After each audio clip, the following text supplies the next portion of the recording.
Seja bem-vinda, seja bem-vindo. Você está no nosso canal do YouTube, Filho de Deus. Eu sou Márcio Cândido, escritor, autor do livro Filho de Deus, Fazei tudo o que ele vos disser. E nesse canal nós estamos fazendo um estudo sobre os quatro evangelhos de Cristo. E hoje com a passagem Parábola do Servo Cruel. E nós vamos fazer uma leitura e um aprofundamento, e faremos em nome do Pai, do Filho, do Espírito Santo. Amém. Que Deus esteja conosco. Essa passagem que nós vamos estudar hoje é a parábola do servo cruel, que está descrita exclusivamente no Evangelho de Mateus. Mateus, capítulo 18, versículo de 23 a 35. Por isso, o reino dos céus é comparado a um rei que quis ajustar contas com seus servos. Quando começou a ajustá-las, trouxeram-lhe um que devia 10.000 talentos. Como ele não tinha com que pagar, seu servo ordenou que fosse vendido ele, sua mulher, seus filhos e todos os seus bens para pagar a dívida. Este servo, então, prostrou-se por terra diante dele e suplicava-lhe: Dá-me um prazo, e eu te pagarei tudo. Cheio de compaixão, o Senhor o deixou ir embora e perdoou a dívida. Apenas saiu dali, encontrou um de seus companheiros de serviço, que lhe devia 100 denários. Agarrou-o na garganta e quase o estrangulou, dizendo: Paga o que me deves. O outro caiu-lhe aos pés e pediu-lhe: Dá-me um prazo e eu te pagarei. Mas, sem nada querer ouvir, este homem o fez lançar na prisão, até que tivesse pago sua dívida. Vendo isto, os outros servos, profundamente tristes, vieram contar a seu senhor o que tinha passado. Então o senhor o chamou e lhe disse: Servo mau, eu te perdoei toda a dívida, porque me suplicaste. Não devias também tu compadecer-te de teu companheiro de serviço, como eu tive piedade de ti? E o Senhor, encolerizado, entregou-o aos algozes, até que pagasse toda a sua dívida. Assim vos tratará meu Pai Celeste, se cada um de vós não perdoar a seu irmão de todo o seu coração.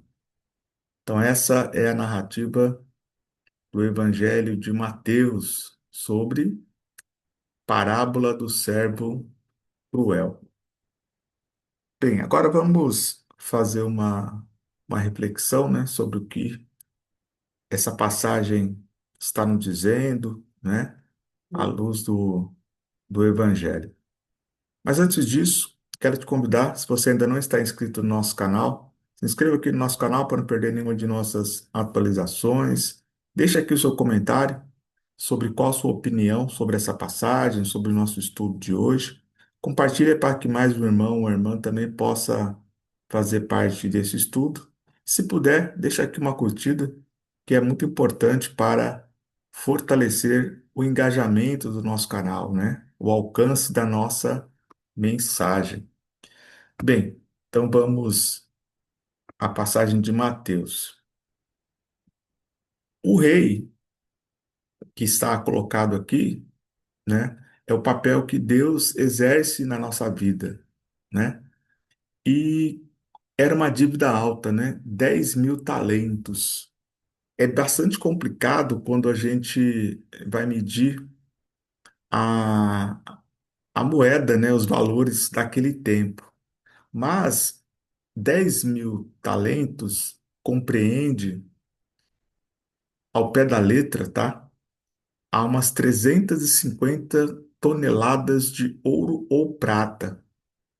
Ou seja, é uma fortuna imperial, quase que incalculável, para mostrar o quanto nós devemos a Deus, né? Então Jesus aqui, ele está jogando lá em cima, porque se a gente for colocar no papel, a nossa dívida perante Deus é muito grande e que para pagar teria que fazer como o Senhor aí, o rei, né?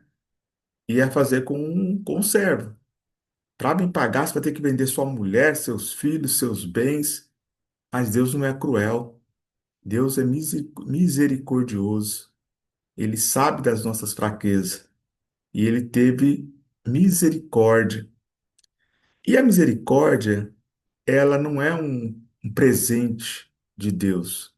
Quando Deus tem misericórdia com você, ele está dizendo para que você replique isso com seu irmão e com a sua irmã. Deus é misericordioso, né? Mas ele pede para que nós sejamos, né? Quando os 10 mandamentos, né, Jesus coloca ali quais são os dois maiores mandamentos, que ele coloca que amar a Deus sobre todas as coisas e depois como amar o próximo como a ti mesmo, essa é a relação, né?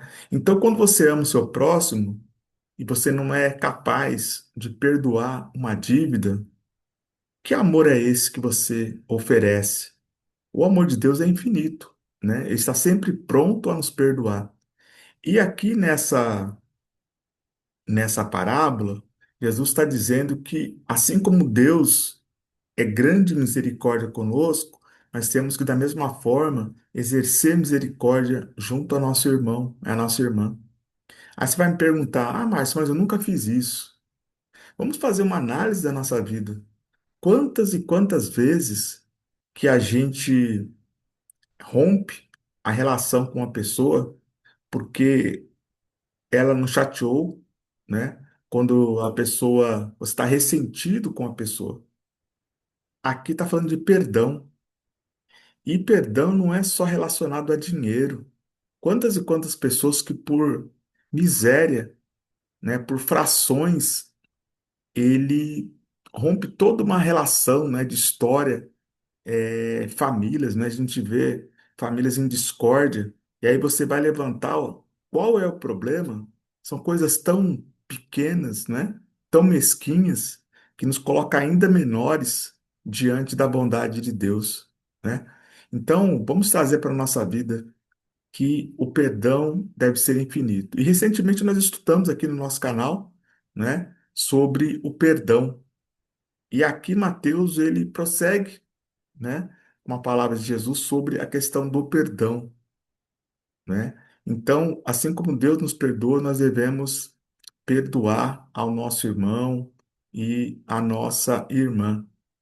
E aqui, Jesus finaliza dizendo que se cada um de nós não perdoar ao irmão de todo o coração, é exatamente isso que Deus vai fazer conosco.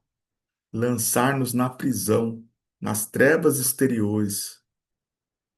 Então aqui tem um recado dado aqui, né? Então, como dizia Jesus nos evangelhos, né? Quem tem ouvidos, ouça.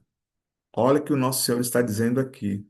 Se você não perdoar o seu irmão ou a sua irmã, tampouco o vosso Pai perdoará. Mas, Márcio, mas Deus não é misericórdia? Sim, mas Deus também é justiça. É por isso que Deus é tão grandioso, né? Não é fácil você equilibrar misericórdia e justiça. Por quê? Se você for misericordioso, você também não pode ser injusto.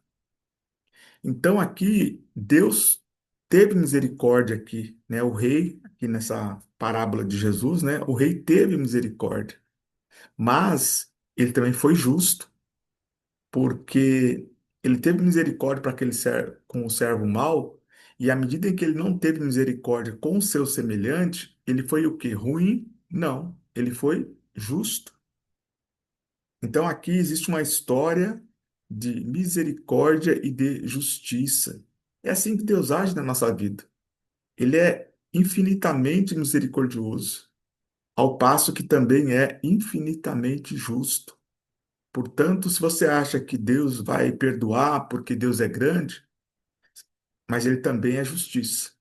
Então, seja justo, seja misericordioso com seu irmão, para que você seja digno da misericórdia do nosso Senhor, para que Deus também possa te perdoar. Porque a nossa dívida com Deus certamente é muito maior do que qualquer dívida que alguém possa ter com você aqui nesse plano material. Amém? Então, vamos levar para a nossa vida a misericórdia e a justiça diante dos nossos irmãos, como um testemunho de vida, não só da boca para fora, né? Aqui Jesus ele fala perdoar de coração, né? Não adianta você falar assim, ah, eu perdoo, mas o rancor permanecer no seu coração. Deus não vai receber esse perdão. O perdão deve ser uma oferta grandiosa, sem barreiras, né? Lembra quando nós estudamos aqui que Pedro pergunta para Jesus: Mestre, quantas vezes devo perdoar? Até sete? E Jesus responde: Não digo sete, mas 70 vezes sete, né? E o sete é o número da perfeição, né? Então, o que que o Pedro quis fazer? Ele quis negociar o perdão. E não existe negociação. O perdão ele é infinito. Quantas vezes pedirem perdão, pedirem misericórdia, você precisa oferecer o perdão, a misericórdia. É fácil? É uma das coisas mais difíceis que existem, mas é o que Deus espera de nós para que a gente seja digno da sua misericórdia. Amém? Então, muita luz no seu caminho, muitas conquistas na sua vida, que Deus guarde a sua família e seus projetos. Amém? Abraço.